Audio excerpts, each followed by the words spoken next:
बिस्मिल्लाहिर्रहमानिर्रहीम। अस्सलाम वालेकुम नाज़रीन, नवाए वक्त टुडे में खुश आमदेद और सुबह बखैर। मैं हूँ एहतशाम रहमान। प्रोग्राम का आगाज़ करते हैं किताब हिदायत से।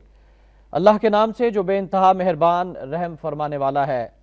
और हम तो ये ख्याल करते थे कि इंसान और जिन अल्लाह के बारे में कभी झूठ नहीं बोल सकते, और ये कि इंसानों में से चंद मर्द पनाह लेने लगे जिन्नात में से चंद मर्दों की पस बढ़ा दिया जिनों के गुरूर को, और उन इंसानों ने भी यही गुमान किया जैसे तुम गुमान करते हो कि अल्लाह किसी को रसूल बनाकर मबूस नहीं करेगा।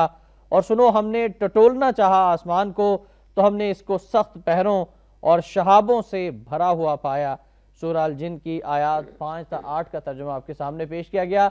अल्लाह रब्बुल इज़्ज़त से इस दुआ के साथ कि अल्लाह पाक हम सबको कुरान पाक समझकर पढ़ने, इस पर अमल करने, इसका एहतराम करने की भी तौफीक अता फरमा दे। आज के प्रोग्राम का आगाज़ करते हैं। आज जुमातुल मुबारक है, 3 रजब अल मुरज्जब 1433 हिजरी 25 मई सन 2012 है।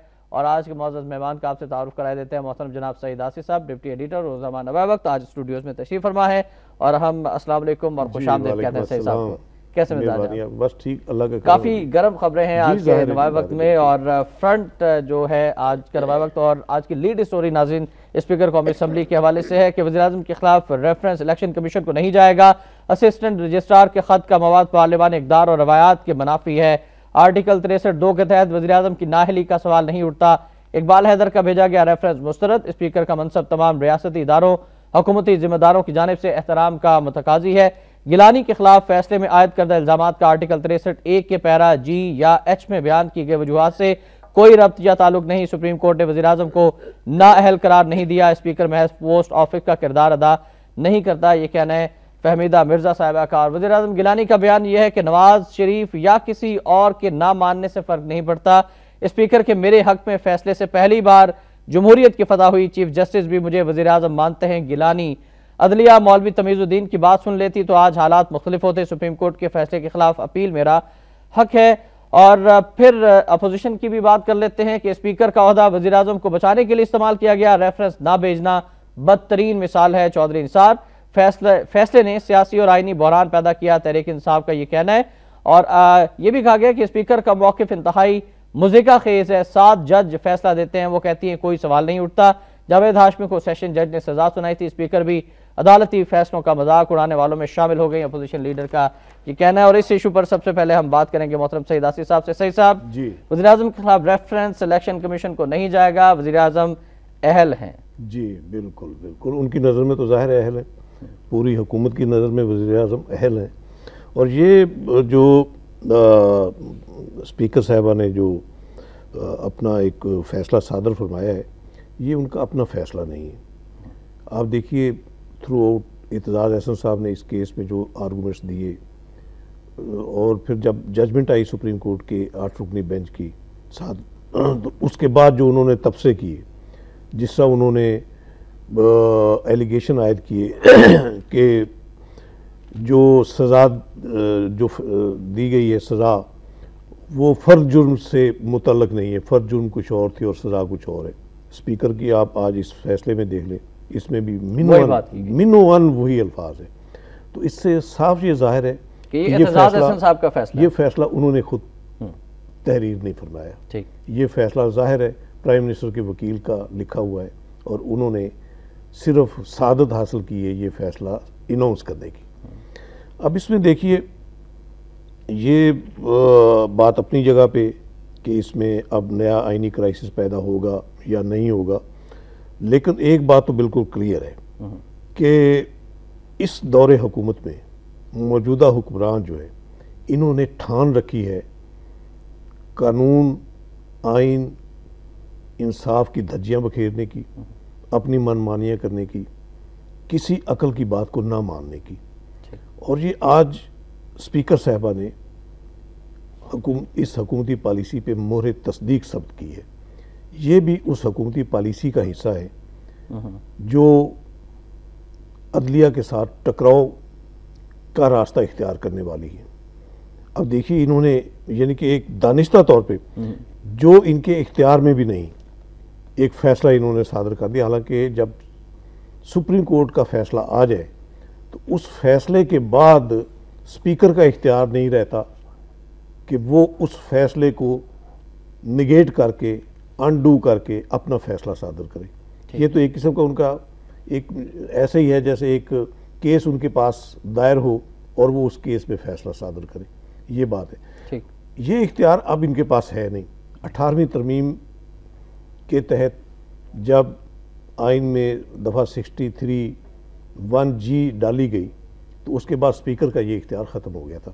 पहले ऐसे होता था कि किसी रुकन असम्बली की नाअहलियत के बारे में कोई दरख्वास्त आए स्पीकर के पास, तो वो ज़ाहिर एक केस है, राइट, केस की सूरत भी उसने समाअत करनी है और फैसला सादर करना है, ये इख्तियार था उसका 63(2) के तहत।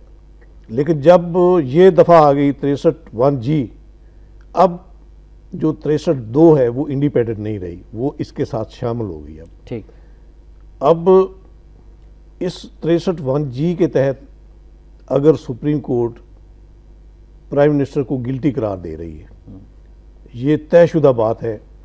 जब सुप्रीम कोर्ट ने तौहीन अदालत के जुर्म में सज़ा सुनाई और सज़ा भुगत भी ली उन्होंने, तो उसके बाद अदालत ने जब अपने फैसले में ये क्लियर कर दिया कि इस जो प्राइम मिनिस्टर ने जुर्म किया है ये आइन की दफ़ा 63(1)G के जद में आता है। 63(1)G ये है कि जो दानिस्तन अदलिया की तस्दीक करेगा, उसमें और भी इदारे हैं, फौज भी है जी, तो वो डिस्क्वालीफाई हो जाएगा 5 साल के लिए। राइट, ये तो क्लियर कट बात है। राइट, कानूनी माहिरीन क्या कहते हैं सही साहब? ये एक खबर वो भी अपने नाज़रीन तक पहुंचाना चाहूंगा कि स्पीकर के खिलाफ तौहीन अदालत की कार्रवाई हो सकती है, फैसला आईनी है। कानूनी माहिरीन, स्पीकर ने बगैर देखे वजारत कानून की रूलिंग पर दस्तखत किए, ये इख्तियारात से तजावुज़ है। वजीउद्दीन, रशीद रिजवी, SM जफर, हामिद खान, दीगर बार कौंसिल हिमायत करती है। अख्तर हुसैन का ये कहना है। और जो फैसला आपने जिक्र फरमाया, यकीनन खलील जिब्रान साहब की रूह भी आज तड़प उठी होगी और काबिल रहम है ये कौम जिसकी स्पीकर भी मुतनाज़ा हो गई है। इसमें अदालत उज़्मा ने खलील जिब्रान का कोर्ट किया, यकीनन उनकी रूह तड़पती होगी, लेकिन हमारे जो आबा हैं, हमारे जो मशाहिर हैं, हमारे जो कायदीन हैं, उनके भी अक़वाल ज़र्री मौजूद हैं। हज़रत नबी आखिरुज़्ज़मान के आप अक़वाल देख लीजिए। खलील जिब्रान, मैं उस फैसले के तनाजुर में जो फैसले के तनाजुर में साहब ने उसमें ऐड की थी, उसके तनाजुर में मैं बात कर रहा हूं। हाँ, सही बात आप बजा फरमा रहे हैं, लेकिन मैं उसी रेफरेंस में बात कर रहा हूँ ना कि हमने तो अपने आबा की तकलीद करना छोड़ दी है। खलील जिब्रान तो बिल्कुल ठीक, वो एक लुबनान का एक मुफक्कर था, उसकी तो बात ठीक है, कैदे कानून की हद तक, असूल की हद तक जो उन्होंने बातें की वो मुंतबिक होनी चाहिए हमारी सोसाइटी पे, लेकिन हम तो अपने असलाफ के पैरोकार नहीं रहे। ये हमारी बदकिस्मती है, हमारा अलमिया है ये। बिल्कुल ठीक। तो इसमें भी देखिए अब जिस तरह कानून और आइन की भद उड़ाई जा रही है हुक्मरानों की जानब से, ठीक, तो क्या तासर मिल रहा है दुनिया में? क्या तासर ये है कि हर शाख पे डाकू बैठा है और डाकू के हवाले से नाज़रीन खबरें हमारे पास आती रहती हैं और हर वजीर के हवाले से करप्शन की कोई ना कोई नई स्टोरी आती है और फिर supreme court of Pakistan notice लेती है, लेकिन ये हुक्मरान तमस्कर उड़ाते हैं उस नोटिस का, उस फैसले का। एक और खबर मुलाहिजा फरमाई कि चेयरमैन NICL के गैर कानूनी तकर्रुर 4 करोड़ रुपए वापस न करे पर सुप्रीम कोर्ट ने वफाकी वज़ीर तिजारत अमीन फ़हीम के खिलाफ कार्रवाई का हुक्म दे दिया। वज़ीर-ए-आज़म को इस बात पर सजा हुई कि उन्होंने अदालती फैसले पर अमल दरामद नहीं किया। आप कहते हैं वजीर के खिलाफ नहीं जा सकता, सेक्रेटरी तिजारत भी जिम्मेदार तस्वुर किए जा सकते हैं।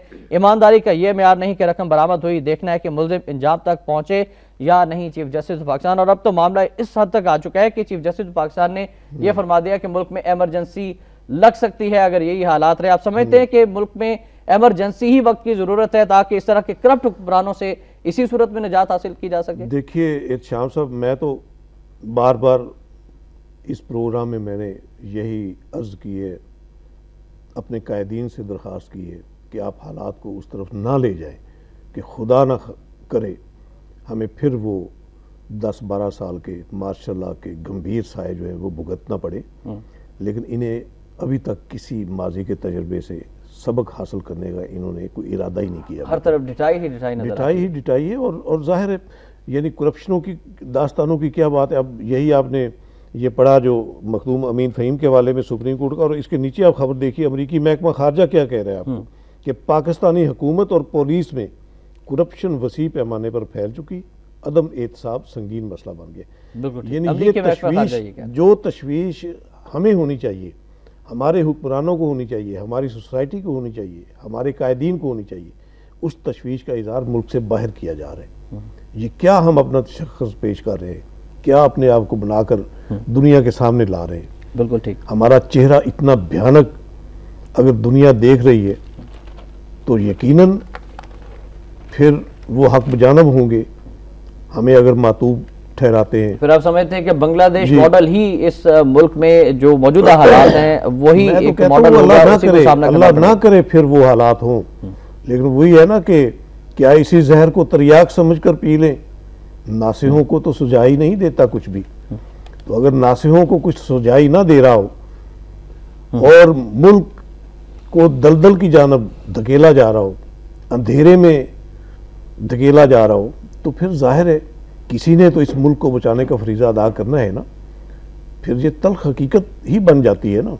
और सही सब दूसरी जानब अगर देखें तो मुल्क के अंदर जो सूबों के वजह से नारा बुलंद किया गया लसानी बुनियादों पर, उसकी आग अब जो पहले चिंगारी थी अब आग भड़क उठी है और कराची में जो हालात हुए वो सबके सामने है। लेकिन अगर पाक अमरीका ताल्लुकात के वाले से भी बात कर ले नाज़रीन, तो हम कौमी खुद मुख्तारी का बहुत ढिंढोरा पीटा जाता है हमारी हुकूमत की जानिब से, और शिकागो में भी इसी बात को दोहराया गया। लेकिन इसके बाद क्या हुआ वो खबर भी मुलाजा फरमा लीजिए कि मुसलसल दूसरे रोज भी कार्रवाई, शिमाली वज़ीरिस्तान मस्जिद पर ड्रोन हमला, 12 नमाजी शहीद कर दिए गए, 5 जख्मी। मीर अली के गांव हस्सू खेल में अमरीकी जासूस तैयारों ने मस्जिद पर 2 मिसाइल फायर किए, लोग नमाज फजर अदा कर रहे थे, शिद्दत पसंदों के ठिकाने को निशाना बनाया गया। गैर मुल्की खबरसां एजेंसी का दावा, तुर्कमानिस्तान के 8 बाशिंदे भी मारे गए, एहलकार मुकामी इंतजामिया।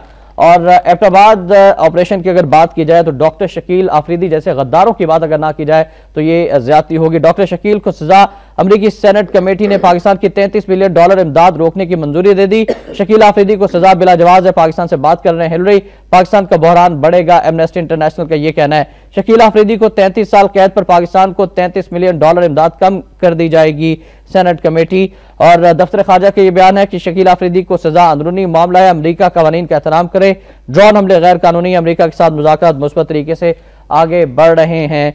मोहतरम सईद आसिफ साहब, फिर ड्रोन हमले और मुसलसल दूसरे रोज और मस्जिद पर ड्रोन अटैक्स, लेकिन तमाम सियासतदानों की जुबानें खामोश हैं, ऐसा लगता है कि जुबानें काट दी गई हैं और बोलने से कासिर हैं।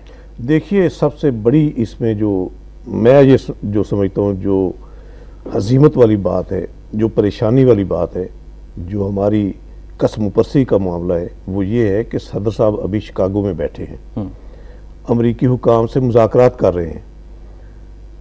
ये नेटो इमदाद खोलनी है नहीं खोलनी, अमरीकी प्रेशर आ रहा है वहाँ उन पे। वहाँ उन्होंने एक अच्छा जुर्रतमंदाना स्टेटमेंट दे दिया था शिकागो कॉन्फ्रेंस में, तकरीर के दौरान भी, और जितनी भी ओबामा साहब से चाहे चंद सेकंड की मुलाकात हुई उसमें भी उन्होंने वहाँ से मैसेज दे दिया था कि हम पार्लियामेंट की फैसला के ताबे हैं। और फिर उन्होंने ये भी कह दिया था कि ड्रोन हमले जो है हम बर्दाश्त नहीं करेंगे, ये रोके जाए।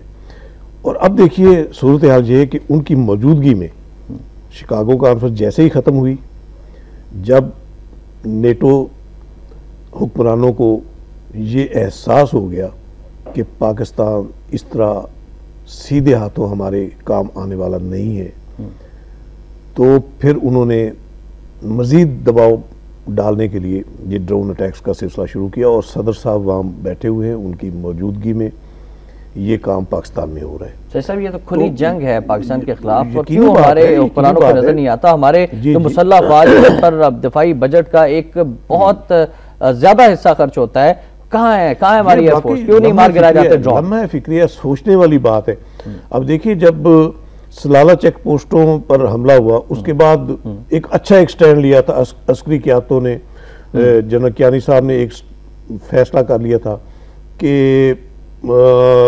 यानी कि जिस जगह पे कोई वक़ुआ होता है तो उसके जवाब में उसका काउंटर करने के लिए वहाँ जो फौज का जो दस्ते मौजूद है, उनका जो कमान है वहाँ, वो खुद मुख्तार होगी फैसला करने में, उसे ज़रूरत नहीं होगी किसी इजाज़त के इंतज़ार की। ये एक अच्छा फैसला था। अगर इसी फैसले को अमली जामा पहनाया जाए तो मेरा ख्याल है जैसे ही ड्रोन आता है पाकिस्तान की फ़िज़ाई हदूद में, जिसकी जहाँ जो जिम्मेदारी बनती है, जो उसे कैप्चर कर सकता है, रेडार में जहां नजर आ रहा है वहीं पर उसे ऐसा लगता है कि उस चेन ऑफ कमांड को अभी तक फॉलो नहीं किया जा रहा सही बात है। अगर किया जा रहा होता तो ये ड्रोन किस तरह से आते? और लोग सवाल उठाते हैं कि क्या अब भी पाकिस्तान की बेसिस अमेरिकियों के कब्जे में है कुछ, ये ड्रोन कहां से उड़ रहे हैं? जाहिर है जी, बेसिस तो बज़ाहिर कहते हैं एक बेस शमसी एयर बेस खाली को है ना, बाकी एयर बेसिस तो उन्हीं के पास है। अभी 4 एयर बेसिस थे ना अमेरिकियों के पास, 4 अभी भी, उनमें से सिर्फ शमसी बात करते हैं कि हमारी मुल्क की खुद मुख्तारी पर कोई आंच नहीं आनी चाहिए। नहीं, वो तो ऐसे ही है, बस लेपअप होती है सारी। तो ये अफसोसनाक सूरत हाल है कि ड्रोन अटैक्स अगर हो रहे हैं और उस पर ना कोई हुकूमत की तरफ से एहतजाज होता है, ना अपोजिशन की तरफ से एहतजाज होता है, ना ये जो नेटो सप्लाई की बहाली के खिलाफ प्लान कर रहे हैं लॉन्ग मार्च करने का, ना उनकी तरफ से ये एहतजाज होता है। तो हम क्या लॉन्ग मार्च को तो सबोताज करने के लिए कराची में जो वाकयात करवाए थे, आपको ये नहीं दिखता कि इसमें भी कोई अमेरिकी साजिश थी कि एक प्लानिंग के साथ कराची के अंदर एक सूबे के हवाले से बात फैलाई जा रही है? फिर जनापुर के हवाले से हम डिस्कस पहले भी कर चुके हैं, लेकिन जो लोग सिंध की मोहब्बत में निकलते हैं उनको मार दिया जाता है। सबोताज करने के हवाले की सारी मैं तो बिल्कुल यानी कि मैं तो फर्म हूँ इस इस मामले में कि जो दुश्मन है हमारा मुल्क की सालमियत के जो दरपे है वो मुस्तैद है, उसे पूरा इदराक है कि पाकिस्तान की कहाँ कमजोरी है, कहाँ उसे हिट करना है, और वो हिट कर रहा है। हम ये नहीं कि हम कड़ियाँ मिलाते रहे कि ये वाकया शायद उस वाकये को काउंटर करने के लिए किया गया हो या उसको अंडरमाइन करने के लिए किया गया हो। ये दुश्मन जो है उसने चारों तरफ से महाज खोले हुए हैं हमारे खिलाफ, जहां उसका दाव लगता है वो कर गुजरता है। कराची का जो वाकया है वो अपनी जगह पे अलग वाकया है। सूबों के हवाले से अब देखिए जिस तरह इन्होंने, ये बदनसीब है हमारा मुल्क कि यहाँ जो सियासत होती है वो मुल्क की कीमत पे होती है, अवाम की कीमत पे होती है, मुल्क और अवाम की फलाह के लिए नहीं होती, अपने मुफादात की। तो लोग माजरत से कदा कलामी होती है, खदशात हैं लोगों के जहन में कि जिस तरह से गिलानी साहब ने सराइकी सूबे की बात की, फिर हजारा सूबे की बात शुरू हुई, फिर अब मुहाजिर सूबे की बात शुरू हो रही है। खुदा ना खास्ता क्या पाकिस्तान कायम रहेगा? ये तो हम पहले कई बार इसी प्रोग्राम में डिस्कस कर चुके हैं। और रात में मुझे खुशी हुई, मैं रात एक प्रोग्राम देख रहा था, आसमा जहांगीर एजिटेट कर रही थी इसको, ये सूबों के इशू की जो है ना, वो ऐसे लग रहा था जैसे वो दर्दमंदी के साथ पाकिस्तान की सालमियत के लिए, पाकिस्तान की सालमियत को बचाने के लिए वो हुक्मरानों को झंझोड़ रही हैं। और इसी सूबों के इशू पे कि आपने ये जो पंडोरा बॉक्स खोला है, ये मुल्क की सालमियत को पारा पारा करने वाला है। बिल्कुल सही। अब जाहिर है इन्होंने जनूबी पंजाब की बात की तो नवाज शरीफ साहब ने ढंडोरा पीटना शुरू कर दिया, वो बावलपुर सूबे को ले आए। तो ये सारी सियासत जो सूबों पर हो रही है, ये मुल्क को तकसीम करने की, मुल्क को तोड़ने की साजिश है। राइट, इस पर भी आप इसको आगे ले जाएंगे जी। बादल साहब का तकलाम में ब्रेक ले जा रहे हैं नाज़रीन, इस पर मजीद भी बात होगी कि ये सियासत मुल्क को किस तरफ ले जाएगी, और नवाज शरीफ साहब का जो बयान है उस पर भी डिस्कस करेंगे हम, लेकिन पहले वक्त एक ब्रेक का, आप हमारे साथ रहिएगा।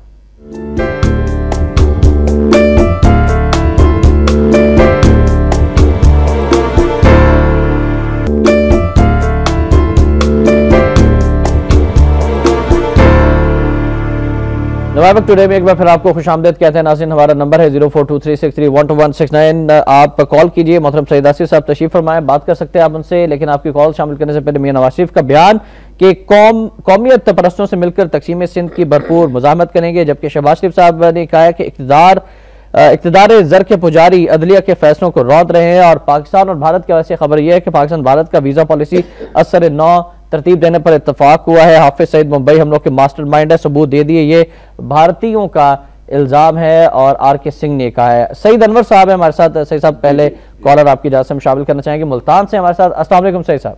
वालेकुम अस्सलाम वरहमतुल्लाहि वबरकातुहू। मोहतरम एहतशाम भाई,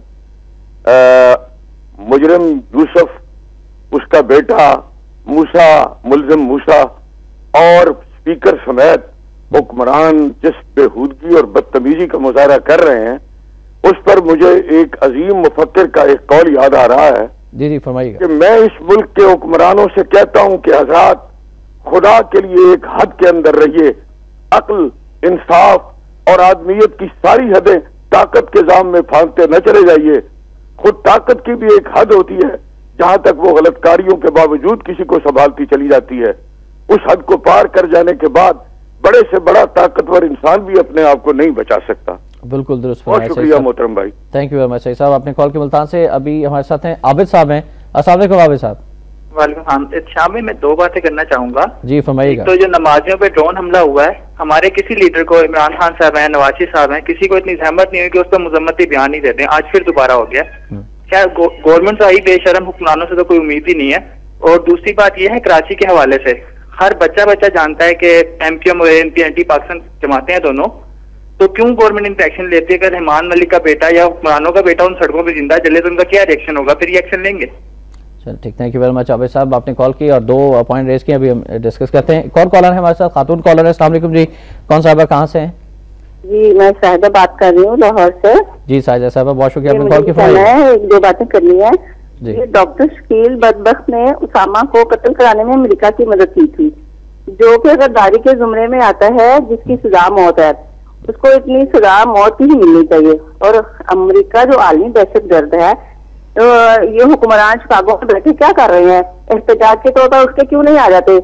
मैं तो कहती हूँ फौज को आ जाना चाहिए, और फौज को अमेरिका के कंधे पर नहीं, अवाम के कंधे पे चढ़ के आना चाहिए। हम उनको वेलकम करने के लिए तैयार खड़े हैं, मजीद नजामी साहब, और हम सब लोग मजीद नजामी साहब के साथ मिलकर उनको वेलकम करेंगे फौज को। Thank you very much Sahida साहब, थैंक यू वेरी मच जी। फौज को आ जाना चाहिए और हम वेलकम करेंगे। हम फौज को उस अंदाज में वेलकम करने को बिल्कुल तैयार नहीं है जो अजाब बन के मुसल्लत होती है आइन को तोड़ के। हुक्मरान अजाब से कम है। ठीक है, हुक्मरान अजाब होंगे, यकीनन होंगे, लेकिन इसका ये तरीका नहीं कि इनसे निजात हासिल करने के लिए इससे बड़ा अजाब मुसल्लत किया जाए।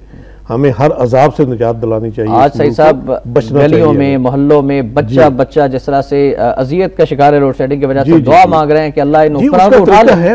मेरे भाई उसका तरीका है ना तब्दीली का। आगे इंतखाबात आ रहे हैं, यही ये साहिदा मोहतरमा जो है या दूसरे जो हमारे मोहतरम कॉलर जो लाइव कॉलर अपनी तशवीश का इजहार करते हैं, वो अपने कम से कम ज़मीर को जगाएं। इस वक्त आगे इंतखाबात आ रहे हैं तो अपना फर्ज अदा करें। फिर जो तब्दीली वो चाहते हैं वो तब्दीली लेकर आए। राइट, ड्रोन अटैक्स होते हैं, मस्जिद को निशाना बनाया जाता है। पाकिस्तान में करोड़ों मसाजिद हैं, क्या हर मस्जिद में नमाज पढ़ने वाला दहशतगर्द है? हर मस्जिद में नमाज पढ़ने वाला जो है वो शिद्दत पसंद है?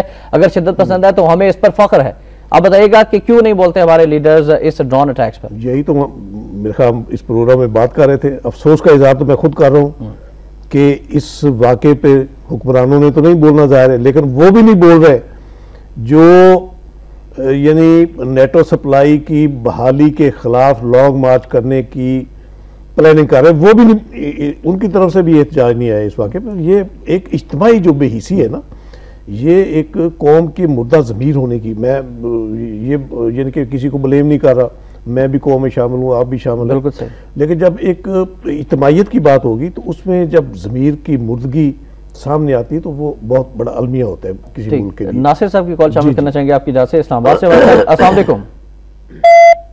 हमें लाइन ड्रॉप हुई है। अगले कॉलर है अब्दुल रशीद साहब। अस्सलाम वालेकुम अब्दुल रशीद साहब। वालेकुम सर, क्या हाल है? अल्हम्दुलिल्लाह, फरमाइएगा। सर बिलावल जरदारी का एक बयान आया था, मैं बिलावल भुट्टो जरदारी नहीं कहूंगा क्योंकि उन्होंने कहा था परवेज मुशर्रफ मेरी माँ का कातिल है। सर परवेज मुशर्रफ को आप गॉड ऑफ ऑनर दे के आपने बाहर के मुल्क भेजा, जो कैबिनेट में बैठे हैं वो भी तो हुक्मरान थे उस वक्त के ना, वो आपके साथ बैठे हैं, वो भी कातिल हैं। इसका तबसरा कीजिए प्लीज। ठीक, थैंक यू वेरी मच जी। अब्दुल रशीद साहब फरमा रहे हैं कि बिलावल साहब का भी ताज़ा बयान है, इंटरव्यू दिया उन्होंने अमेरिकी टीवी को और कहा है कि परवेज मुशर्रफ उनकी माँ के कातिल हैं। देखिए ये भी हमारा अलमिया है कि सियासत पाकिस्तान की होती है और मुल्क से बाहर बैठ के होती है। अभी देखिए हमारे कितने मोहतरम कायदीन, एक तो आना जाना वैसे उनके लिए मामूल की बात है, हफ्ते दो हफ्ते बाद हर लीडर का चक्कर लगता है। ज़ाहिर है वसाइल जिनके पास होंगे तो वो, लेकिन जिन्होंने मुश्किल अपने डेरे डाले हुए मुल्क से बाहर और बात कर रहे हैं, दर्दमंदी का इजहार करते हैं कौमी सियासत पे, मुल्क की सियासत पे, तो मुझे अजीब सा नज़र आता है, हिपोक्रेसी नज़र आती है मुझे। अगर आपको दर्द है अवाम का, मुल्क का, तो आप मुल्क में आकर बैठे, मुल्क में आकर जो मसाइल आपको नज़र आ रहे हैं, जो खराबियाँ नज़र आ रही हैं, आप अवाम को क़यादत फराहम करें और अपना किरदार अदा करें। फिर आप ठीक, अभी देखिए ये बिलावल साहब भी मुल्क से बाहर होते हैं जी, और इल्ताफ भाई तो उनका डेरा तो है ही बाहर। इसी तरह डॉक्टर ताहिरुल कादरी ने मुस्तकिल तरके वतन कर लिया हुआ है। लेकिन वो भी कभी कभी शौक फरमाते हैं जब सियासत का पाकिस्तान के मामला वीडियो कॉन्फ्रेंस से होती है। इसी तरह जो आना जाना है, हमारे मियाँ साहिबान भी आते जाते रहते हैं। अब चौधरी परवेज लाई भी, अब देखें ना, इलाज यहाँ तो यानी कि गरीब का बच्चा जो है वो तो दवाई ना मिलने की वजह से मर रहा है, लेकिन इनके इलाज के लिए कोई कमी नहीं। मामूली सा भी कोई मर्ज हो तो ये जहाज पकड़ते हो। मौलाना तारिक जमील साहब ने खुशी तौर पर परवेज लाई साहब को फोन किया, उनके दुआ सेहत भी किया। एक कॉलर है कराची से हमारे साथ अब्दुल सत्तार साहब हैं। अस्सलाम वालेकुम अब्दुल सत्तार साहब। जी वालेकुम सलाम। माफ करना, सुने जी आप बता रहे हैं कि इस मुल्क में तब्दीली अभी आएगी, नए इंतखाबात जब होंगे तो अच्छी पार्टी को लो। ये जरा इनसे ये मालूम करना था कि कौन सी ऐसी अच्छी पार्टी है पाकिस्तान में, कौन सी ऐसी अच्छी जमात है, दीनी या जमहूरी या यानी जितनी भी जमातें, अल्लाह ताला रहम करे, फिर घूम फिर कर यही लोग आएंगे और इन्होंने क्या करना है मुल्क के लिए। ठीक, thank you very much Abdul Sattar साहब। इंतहाई मायूस है मुल्क की सियासत से। शाहिद साहब की कॉल भी शामिल कर लें अगर आपकी इजाजत, फिर दोनों पे हम तबसरा लेंगे आपसे। लाहौर से शाहिद साहब, अस्सलाम वालेकुम। अस्सलाम वालेकुम जी। जी वालेकुम सलाम, फरमाइए। जी, लोड शेडिंग की वजह से आपका प्रोग्राम नहीं देख पा रहा मैं, लेकिन यकीन करें पिछली रात बहुत ही कर्ब में गुजारी है। स्पीकर कौमी असम्बली ने आईने पाकिस्तान की चमकती दमकती तहरीरों पर अपने फैसले की स्याही मली है और सजा याफ्ता वज़ीर आज़म जिसे जमहूरियत की अजीम फतह करार देते हैं, वो दरअसल पाकिस्तानी अवाम की दूसरी जिल्लत आमेज शिकस्त है जो उन्हें सानहा मशरकी पाकिस्तान के बाद उठानी पड़ी है। अब मुझे वो बहुत दूर दिखाई नहीं देता जब इस्लामाबाद के हर चौराहे पर इस हुक्मरान टोले का कोई ना कोई फर्ज उल्टा लटका हुआ मिलेगा और चीले और गिद्ध बेतहाशा उसे नोट रोक रहे हैं। Thank you very much Shahid साहब। जाहिद साहब भी हैं सियालकोट से, उनकी कॉल भी शामिल कर लेते हैं। अस्सलाम वालेकुम जाहिद साहब। शाहिद साहब, अस्सलाम वालेकुम शाहिद साहब सियालकोट से। हेलो सर, मैं सियालकोट से बात कर रहा हूँ। जी जी फरमाइएगा। टेलीविजन सेट की प्लीज आवाज थोड़ा सा कम कर लीजिएगा। बात यह है कि हमारे मुल्क में आप देख रहे हैं कि एक स्पीकर ने जो है हमारे प्राइम मिनिस्टर को तो कर दिया ना फारग। तो दूसरा ये है कि इस पे देखिए कौन से डिपार्टमेंट में हमें ईमानदारी नजर आ रही है, कौन सा डिपार्टमेंट है। जैसे कहने को तो हम पाकिस्तान में रह रहे हैं, लेकिन ये है कि इसमें कोई भी ऐसा डिपार्टमेंट आपको नजर नहीं आएगा जिसमें करप्शन नहीं है। ठीक, थैंक यू वेरी मच जी। और जो शाहिद साहब लाहौर से जिस कर्ब में मुब्तला थे लोड शेडिंग के अजाब की वजह से, हम भी लाहौर में हम भी रहे और खबर ये कि लोड शेडिंग के खिलाफ मुजाहरे जारी। लाहौर में 11 ग्रिड स्टेशन बंद हो गए, आधा शहर कई घंटे गुज़श्ता रोज तारीखी में डूबा रहा। जी सही साहब। सबसे पहले तो मैं अपने उन मोहतरम कॉलर्स का शुक्रिया अदा करता हूँ जो लोड शेडिंग की वजह से हमारा प्रोग्राम ना देखने के बावजूद इस प्रोग्राम का हिस्सा बनते हैं। बिल्कुल सही। ये मुल्क के लिए उनकी फिक्रमंदी की अलामत है। वो एक यही मैं कहता हूँ, ये जो जज्बा है ना कौम का, अगर इसी जज्बे को बुरुए का लाया जाए, जिस तरह एक साहब मायूसी का इजहार कर रहे थे बहुत ज्यादा कि कुछ भी नहीं, यहाँ तो कोई इस काबिल नहीं है, तो यही मैं कहता हूँ ये कौम जो है, कौम बजाते खुद एक जमात है, एक जमात की हैसियत है। आप यकसुई के साथ अहद करें कि तब्दीली लानी है, इनकलाब लाना है, अपने लिए अपने मुल्क के लिए इस्लाह की कोई रास्ता निकालना है। जाहिर साहब ने कोई वजह नहीं, हर महकमे में करप्ट लोग बैठे हैं और साहब ने कहा कि क्या इन हुक्मरानों की कोई लिमिट्स हैं कि जिनको कहा जा सकता है भाई बस इनफ इज इनफ। यही तो मैं कहता हूं ना कि ये अब हमारी जिम्मेदारी है बतौर कौम, बतौर वोटर, ये हमारी जिम्मेदारी है कि हम अपना किरदार अदा करें और कोई ऐसी बात नहीं कि कोई सिस्टम तब्दील ना हो सकता हो। जब कौम बाशऊर होगी, पोलिंग बूथों पर आएगी, पोलिंग स्टेशनों में जाएगी, जोशो खरोश का मुजाहरा करेगी, अपनी ज़मीर की आवाज़ के मुताबिक अपने वोट का हक इस्तेमाल करेगी कौम, तो यकीनन मुझे पूरा यकीन है कि तब्दीली आगे रहेगी। और मैं तो ये कहता हूँ कि तब्दीली इसी ज़रिए से आनी चाहिए, इसी रास्ते से आनी चाहिए। कोई गैर आइनी मावराए आइन जो तब्दीली है वो हमारे लिए लानत होती है। बिल्कुल हमें उससे बचना चाहिए। बिल्कुल ठीक। और तमाम कॉलर्स के मशकूर हैं जिन्होंने आज के प्रोग्राम में कॉल्स की। और नाज़रीन अब बढ़ते हैं आज के नवा वक्त कॉलम की जानिब।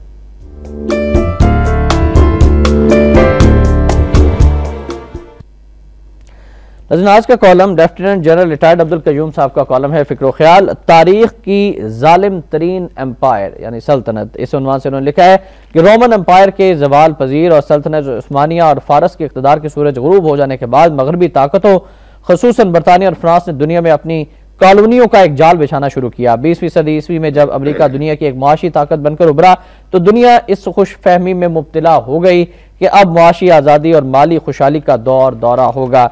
आगे लिखते हैं जनरल साहब के बदकिस्मती से ये सब खाम ख्याली साबित हुई और जुनूब में अफ्रीकी बराज़म से लेकर शिमाल में मशरकी मशरक़ वस्ता और वस्ती एशियाई रियासतों तक और मशरक़ में साउथ ईस्ट एशिया और बहरे ओकियानूस से लेकर मगरिब में बहरुल काहिल तक अमेरिका को जहां भी पिन्हा मादनी दौलत के इशारे या ब्लैक गोल्ड यानी खाम तेल और गैस के ज़खायर की खबर मिली, वहां ही उसने रूल्स ऑफ द गेम बदल कर अपने डेरे डाल लिए। आगे लिखते हैं कि अमेरिका ने हमेशा डिक्टेटरों की पुष्पनाही की और कई दफा तो ना सिर्फ जमहूरी इक़्तिदार का गला घोंटा बल्कि इंसानी हकूक़ की धज्जियां भी उड़ाई। आगे लिखते हैं आखिरी लाइन है कि शिकागो कॉन्फ्रेंस में पाकिस्तानी सदर से अमेरिकी क़यादत की सर्द मोहरी एक नविश्ता दीवार है।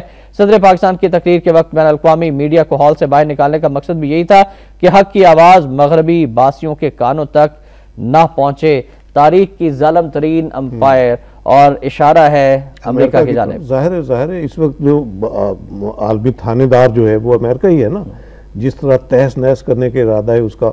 और अब देखिए ये ड्रोन अटैक जिस पर हम इतना बहस किए आज, इसका जवाब वो क्या निकालता है कि हमें आलमी कवानीन के तहत ये हक हासिल है कि हम अपनी सलामती की खातिर किसी भी मुल्क को तहस नहस कर सकते हैं। अच्छा, एक सवाल आपसे, इस कॉलम के तनाजुर में ड्रोन अटैक्स की बात हुई है। हमारी मुसल्लह अफवाज के सरबराह ये कहते हैं कि हम जमहूरी हुकूमत के पाबंद हैं, लेकिन हमारी जिम्मेदारी जो है वो दिफाओं की, अपनी सरहदों का दिफा है। तो क्या आप समझते हैं कि सरहदों के दिफा के लिए भी हुक्मरानों की और हुकूमत की मंजूरी लेना पड़ेगी उन्हें, या उनके भी अपने कुछ इख्तियारात हैं कि वो उनको यूटिलाइज करें और रिएक्ट करें? देखिए, मैं नहीं समझता कि इसमें जब सरहदों के दिफा की बात होगी तो उसमें हुक्मरानों की इजाज़त दरकार होगी। एक आइन में जब एक जिम्मेदारी का तयन कर दिया गया है किसी इदारे के लिए, उसकी ये जिम्मेदारी है कि उसने सरहदों का दिफा करना है, और यानी कि मुल्क की सालमियत के खिलाफ अगर बाहर से कोई जारहियत का इर्तिकाब करने की नीयत से आता है तो उसका कला कमा करना है। ये इनके बुनियादी आईनी फराइज में शामिल है। अफसोसनाक बात है कि हमारे हेलीकॉप्टर भी गिर रहे हैं, एयरफोर्स के मिराज भी गिर रहे हैं, लेकिन काश कैसे अच्छा हो कि ये जो है वो ड्रोन अटैक्स को गिराएं। यही तो मैं अर्ज कर रहा हूँ ना कि जब आइन में आपको ये जिम्मेदारी सौंप दी गई है तो आप ये जिम्मेदारी नहीं अदा करेंगे तो उसी तरह आइन की खिलाफ वर्जी के मुतकिब होंगे, जिस तरह हम अपने प्राइम मिनिस्टर को ब्लेम करते हैं कि वो आइन की खिलाफ वर्जी के मुतकिब होते हैं। ये मेरा ख्याल है ये मामूली बात नहीं है, बहुत तशवीश वाली बात है। इसका भी नोटिस लेना चाहिए, जिसको भी नोटिस लेना है। मैं किसी को की तरफ को पॉइंट आउट नहीं करूंगा कि जिसकी जिम्मेदारी है उसे ज़रूर नोटिस लेना चाहिए इसका। और फौज जो है अगर सरहदों की दिफा की जिम्मेदारी नहीं अदा कर सकती तो क्या इसकी फिर क्या ज़रूरत है, इसकी मौजूदगी की क्या ज़रूरत है? इसके लिए इतने भारी जो बजट में मुख्तस किए जाते हैं जो फंड्स, उनकी क्या ज़रूरत है फिर? बिल्कुल सही। और ये सवाल जो सईद आसिफ साहब ने रेज़ किया है, यकीनन वो लोग जो कि जिम्मेदार हैं इस मुल्क की सरहदों के दिफा के, उनके लिए ज़रूर सोचने का मुकाम है। और अब बढ़ते हैं आज के नवाब वक्त इदारे की जानिब।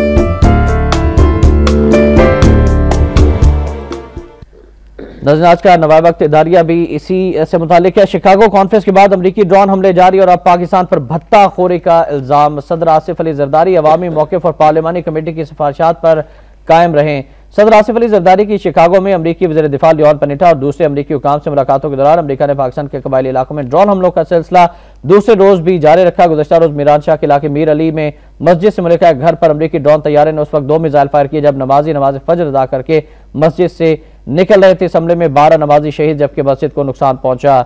और अगली जो लाइन्स हैं वो ये हैं इदारे की कि इस अमरीकी रवैये से बादी नज़र में यही महसूस हो रहा है कि शिकागो में नेटो सरबराही कॉन्फ्रेंस का अवलीन मकसद नेटो सप्लाई की बहाली के लिए पाकिस्तान को राजी करना था, जो नेटो कॉन्फ्रेंस के इख्तिताम तक पूरा नहीं हो सका, तो अब पाकिस्तान ही को कसूरवार ठहराया जा रहा है। आखिरी लाइन, सदर जरदारी को भी अमरीकी हुकाम पर यह वाज़ेह कर देना चाहिए कि ड्रोन हमले अब किसी सूरत कबूल नहीं किए जा सकते और अगर अमरीका ने ड्रोन हमलों का सिलसिला जारी रखा तो नेटो सप्लाई बहाल हो सकती है। न अमरीका के साथ ताल्लुकात, हमें अपनी सलामती अमरीकी मुफादा से बाहर सूरत ज्यादा अजीज है और इस पर हम बात कर चुके। लेकिन जो पाकिस्तान पर भत्ताखोरी का इल्जाम है, यहाँ पर कुछ जमातें हैं जो कि पायनियर समझी जाती हैं भत्ताखोरी की, और अब भत्ताखोरी इतना पॉपुलर ब्रांड बन चुका है कि अमरीकी ईवानों में भी गूंजता है। एक इस्तिलाह आपने इस्तेमाल की भत्ताखोरी की अपने कल्चर के लिए, इतनी मारूफ हुई कि उसे अडॉप्ट कर लिया बाहर वालों ने। अंग्रेजी जुबान में भत्ताखोरी का लफ्ज़ शामिल हो चुका है। अब ये ताना बन चुका है पूरी कौम के लिए। ये भत्ता जो है ये पूरे मुल्क के लिए, पूरी कौम के लिए,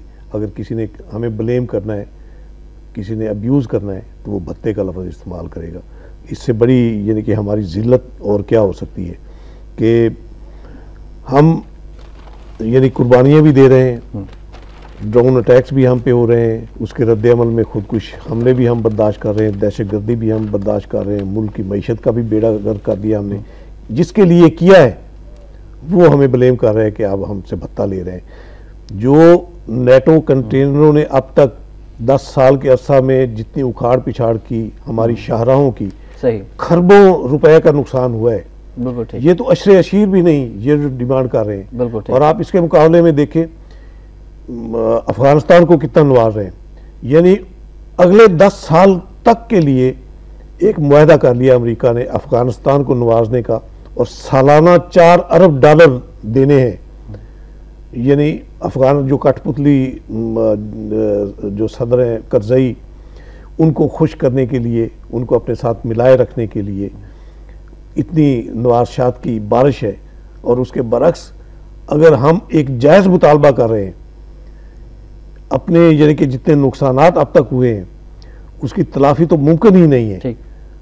अशरे अशीर भी नहीं जो हम मुतालबा कर रहे हैं, लेकिन उस पर भी आप भत्ताखोरी का इल्ज़ाम लगाते हैं, तो ये क्या है? सही है। और सही साहब, इस पर एक शेर है और वो ये कि गैरत है बड़ी चीज़ जहां तगो दो में, इकबाल ने फरमाया था कि पहनाती है दरवेश को ताजे सरेदारा। इन तमाम खबरों में नाज़रीन एक तरह से मायूसी नजर आती है, लेकिन जरा नम हो तो ये मट्टी बड़ी जरखेज है। साकी एक खबर मुलाहिजा फरमा लीजिए, अरफा करीम जो कि अब इस दुनिया में नहीं है, लेकिन पाकिस्तान में हर दूसरा बच्चा जो है उसके अंदर लोड शेडिंग के बावजूद भी इतनी सलाहियत है कि वो अरफा करीम से भी ज्यादा नाम रोशन करने की सलाहियत रखता है। हवेली लखा के एक स्टूडेंट्स का कारनामा मुलाहिजा फरमाइए। यकीनन हमें इस स्टूडेंट को सलाम पेश करना चाहिए कि हवेली लखा तालिब इल्म शायान के माइक्रोसॉफ्ट इम्तिहान के 1000 में से 998 नंबर और शायान का नाम Guinness book of world record में शामिल कर लिया गया है।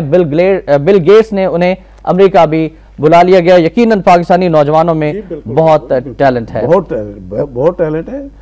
और ज्यादा टैलेंट मैं तो कहता हूं कि ये जो हमारे मुजाफात और पसमानदा इलाके जो है वहां ज्यादा टैलेंट है। बिल्कुल ठीक, वहां ज्यादा शऊर अब है, एक तजस्सुस भी है मुल्क के लिए कुछ करने की, यानी कि नौजवान नस्ल जो है उसमें एक जज्बा भी है, लेकिन उसे यूटिलाइज नहीं किया। बिल्कुल सही साहब, बिल्कुल यूटिलाइज किया जाना चाहिए। Sir thank you very much. वक्त की कमी आड़े आ गई, एक बार फिर इंशाल्लाह जिंदगी रही तो अगले निशिस्त में भी आपसे मिलेंगे।